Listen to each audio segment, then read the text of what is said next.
You must have come across this concept that if you give in the way of Allah subhanahu wa ta'ala, your wealth will increase. But have you ever experienced that your wealth has not increased and thought, why is it I've given in the way of Allah, but my wealth has not increased? Well, in this video, I'm going to share with you why that is, but in reality, why it has happened.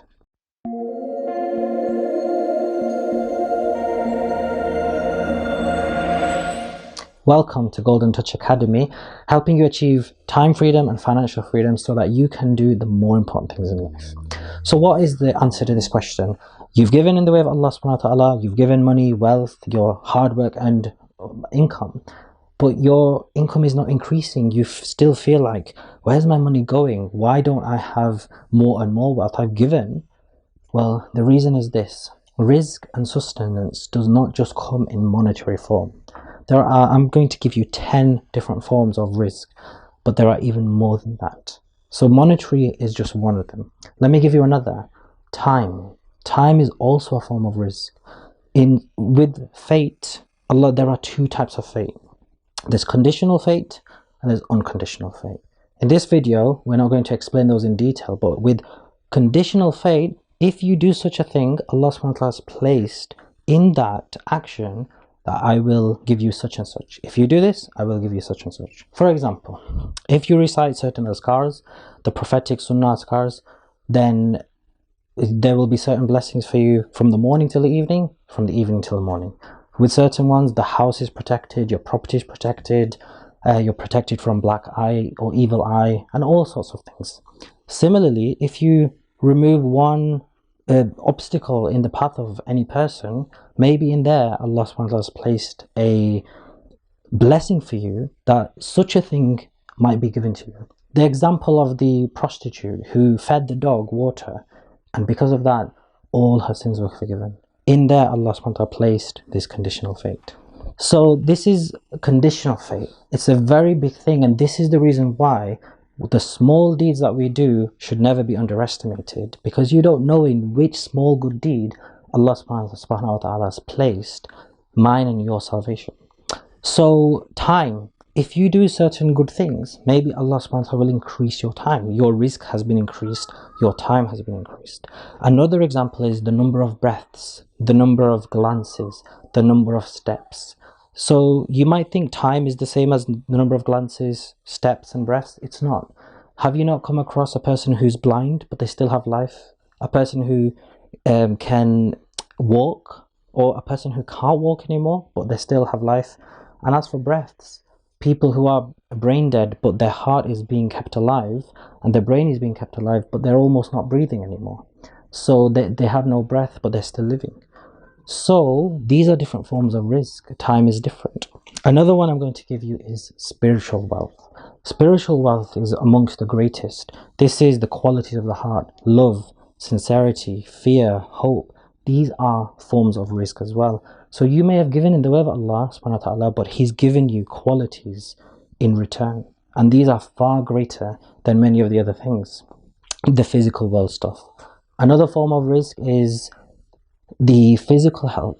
Your physical health is a form of rizq. It's a form of sustenance Allah subhanahu wa ta'ala is providing you, that He's not giving you illnesses, but He's giving you health. And it's mentioned that you should take advantage of your health before you become ill.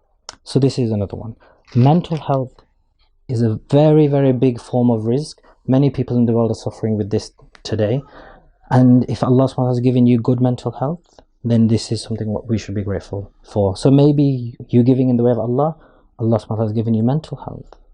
So there are many people you must have come across in the media. They are millionaires, billionaires. They still committed suicide. What was their mental health state? But yet they had all the money in the world. So they didn't have, the outward or the real wealth which we should be aspiring for. Few more I'm going to give you is emotional wealth, or emotional intelligence. This is the ability to manage one's own emotions, and this is a great form of wealth, because what does it mean? It means that the one who's conquered their emotions has really conquered themselves. So this is a form of wealth.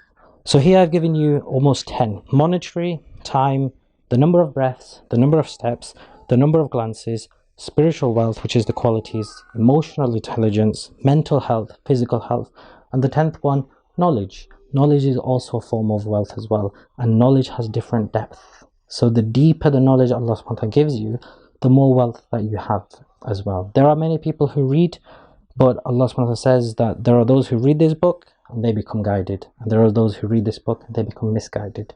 So just real knowledge is not just that which is learnt from books, it's the correct and deep understanding. The Holy Prophet also mentions that when Allah wills to have mercy on a person, He gives them the understanding of Deen. Not the knowledge of Deen, the understanding of Deen. So realize now that maybe Allah subhanahu wa ta'ala has not given you lots and lots and lots of money, but Allah subhanahu wa ta'ala has given you so many other types of rizq. And be grateful for that. And don't look at the people of the world who are so rich and wealthy and think, I need to do everything that that person does because that is success. If that was success, then Pharaoh, Nimrod, and all these tyrant rulers of the past would have been role models. But they're not role models, and they had millions and billions. The real role model of success, the one with the best form of rizq, is the Holy Prophet ﷺ. He had everything, but the one thing he asked Allah, no, oh Allah subhanahu wa ta'ala, I don't want this, physical wealth or physical monetary. He had the choice, but he chose not to. And that was so that the majority of the ummah can follow. So in our business school, these are the concepts that we're going to talk about. Why are these so important? Because real business is done with spirituality. Spirituality and business are in perfect harmony, and any person who does business without spirituality will never do business properly. And spirituality without business is fine because you don't need business. Every person doesn't need it. But when business has spirituality in it, then business will be done in the best possible way. And this is how the companions, radiallahu anhum, they travel the world through their character, through their behavior, through their manners, through their spirituality. People became Muslim just because of their akhlaq. And this is what's needed in our business world today. So in our business school, I welcome you to learn these things and to practice them within business as well. Jazakallah.